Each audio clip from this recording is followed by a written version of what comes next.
اور اخلاق، دو چیزیں۔ آپ کو پسند ہو تو اس رشتے کا انکار،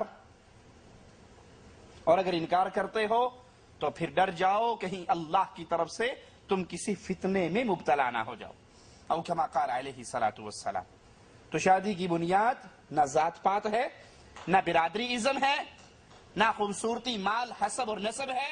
شادی کی بنیاد صرف دین، ایمان، اسلام، توحید، یہ شادی کی بنیاد ہے۔ مجھے میرے دوست نے ایک تحفہ میں انگوٹھی دی جس میں عقیق لگا ہے، کیا میں اس کو پہن سکتا ہوں؟ انگوٹھی میں کوئی پتھر لگا ہوا ہو اور انسان بطور زینت پہننا چاہے تو کوئی حرج نہیں انشاءاللہ، لیکن اگر اس کا عقیدہ اس پتھر سے منسلک ہو کہ یہ پتھر پہننے سے بواسیر ختم ہو جاتی ہے، یہ پتھر پہننے سے بلڈ پریشر ختم ہو جاتا ہے، یہ انگوٹھی جو ہے یہ ہم نے بابا حجویری کے عرس سے لی تھی، یہ پہننے سے ہر طرح کی مصیبت ختم ہو جاتی ہے، تو پتھروں پہ اعتقاد رکھنے والا انسان مشرک ہے۔ پتھروں کا سردار حجر اسود ہے۔ امیر المؤمنین عمر ابن خطاب رضی اللہ عنہ وارضا اس حجر اسود کے سامنے آتے ہیں اور چومنے سے پہلے کہتے ہیں میں جانتا ہوں تو ایک پتھر ہے، نفع اور نقصان تیرے ہاتھ میں نہیں، چومتا کیوں ہوں؟ کیونکہ میں نے محمد رسول اللہ صلی اللہ علیہ وسلم کو تجھے چومتے ہوئے دیکھا۔ ستاروں میں عقیدے رکھنے والے، پتھروں میں عقیدے رکھنے والے یہ اہل ایمان نہیں ہے بلکہ یہ اہل شرک ہیں۔ کسی پتھر میں، کسی انگوٹھی میں، کسی کڑے میں، کسی چھلے میں، کسی دربار کی مٹی میں، کسی تعویذ میں، کسی منکے میں، کسی سپی میں کوئی صلاحیت اور کردار نہیں ہے۔ رسول اللہ صلی اللہ علیہ وسلم نے ایک صحابی کو دیکھا جس نے پیتل کا ایک چھلا پہنا ہوا۔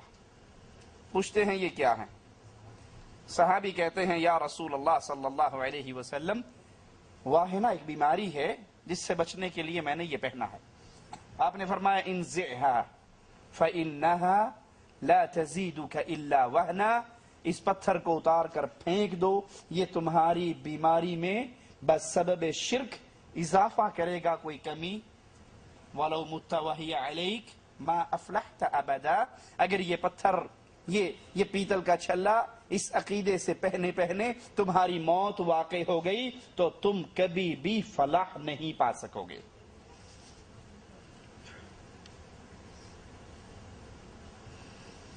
اہل حدیث، اہل سنت یا بریلوی کی تعلیم کیا نبی پاک نے دی؟ اگر نہیں تو ہم لوگ اس طرح کی تقسیم میں کیوں پڑے ہیں؟ رسول اللہ صلی اللہ علیہ وسلم نے ہمیں تعلیم دی ایک راستے پر چلنے کی، اور وہ راستہ صراط مستقیم، جس کی وضاحت خود رسول اللہ صلی اللہ علیہ وسلم نے فرمائی۔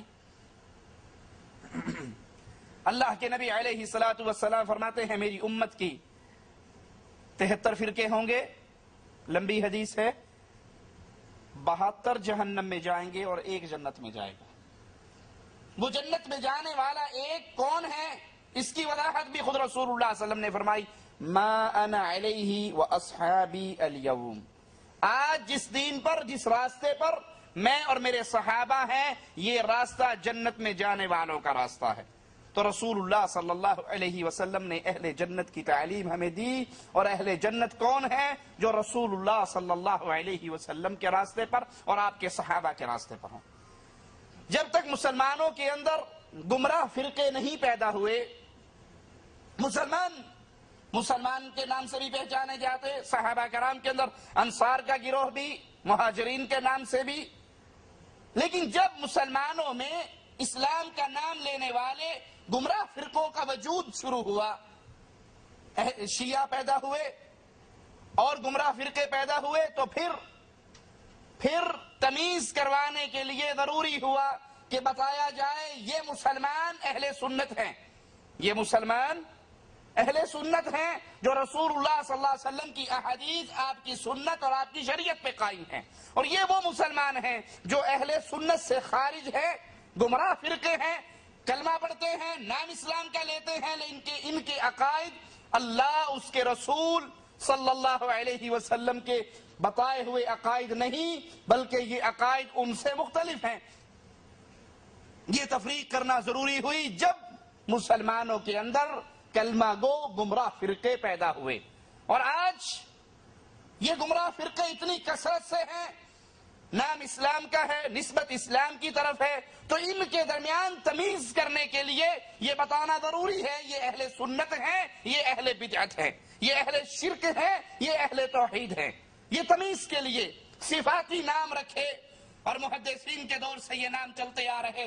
احمد بن حنبل رحمہ اللہ اسی حدیث کی تشریح کرتے ہوئے کہتے ہیں کہ جو جنت میں جانے والا گروہ جس کی طرف نشان رسول اللہ صلی اللہ علیہ وسلم نے نشاندہی کی، اگر یہ اہل حدیث نہیں تو پھر میں نہیں جانتا کہ وہ جنت میں جانے والا گروہ کون سا ہے۔ تو یہ تعارف خود رسول اللہ صلی اللہ علیہ وسلم نے کروایا کہ جنت میں وہ جائے گا جس پر میں اور میرے صحابہ ہیں۔ اب اللہ کے نبی اور آپ کے صحابہ جس راستے پر تھے، یہ اہل سنت اس راستے پر قائم ہیں، اہل حدیث اس راستے پر قائم ہیں۔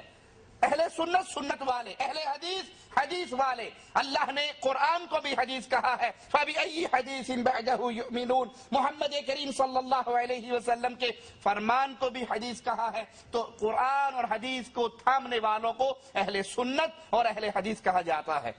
اس کے علاوہ جو باقی گروہ ہیں، جو باقی فرقے ہیں، جو قبر پرستی کی دعوت دیتے ہیں، جو شرک کی دعوت دیتے ہیں، وہ ان سے تمیز کرنے کے لیے، ان سے علیحدگی کے لیے ضروری ہے کہ ہم یہ وضاحت کریں کہ ہم وہ مسلمان ہیں جو قرآن اور حدیث کو تھامنے والے ہیں۔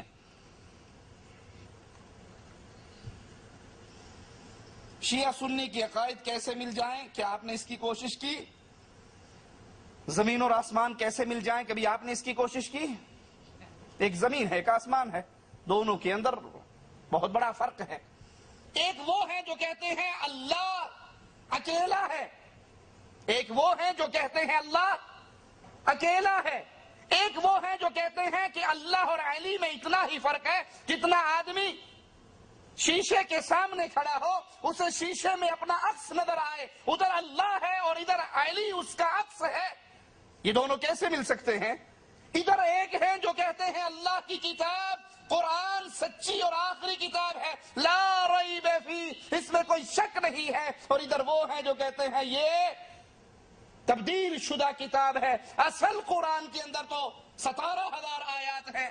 یہ کیسے مل سکتے ہیں؟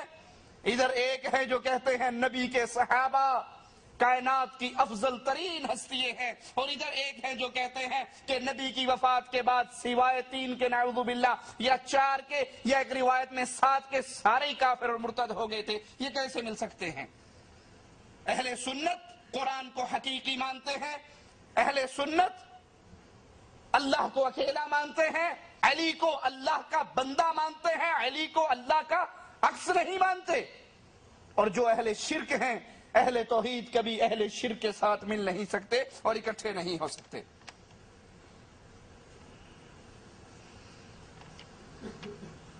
فجر کی نماز اگر کوئی ہمیشہ ترک کرتا ہے اور ظہر سے پہلے پڑھتا ہے تو اس کا کیا حکم ہے؟ ابن باز رحمت اللہ علیہ سے ایک نوجوان نے یہی سوال کیا تھا کہ میں فجر کی نماز فجر کے وقت پہ نہیں پڑھتا، بلکہ میں ڈیوٹی ٹائم پر الارم لگا کر سوتا ہوں، اور جب میں نے ڈیوٹی کے لیے جانا ہوتا ہے تو اٹھ کر پہلے نماز پڑھ لیتا ہوں اور پھر میں اپنے نماز کے بعد ڈیوٹی پر چلا جاتا ہوں۔ میں نے جو اٹھنے کا ٹائم فکس کیا ہے وہ میری ڈیوٹی ٹائمنگ کے مطابق ہے۔ تو شیخ ابن باز رحمت اللہ علیہ نے کہا تھا کہ تم کافر ہو، مسلمان نہیں ہو۔ تمہاری اللہ نے عبادت کا جو مقام، جو وقت مقرر کیا ہے، تم نے اس کو چھوڑ کر تبدیل کر کے اپنی مرضی سے ایک نیا وقت مقرر کر لیا ہے۔ اور دلیل ارائیت الذی من اتخذ الہہ ہوا، کیا تم نے ایسے شخص کو دیکھا ہے جس نے اپنی خواہش کو اپنا رب بنا لیا؟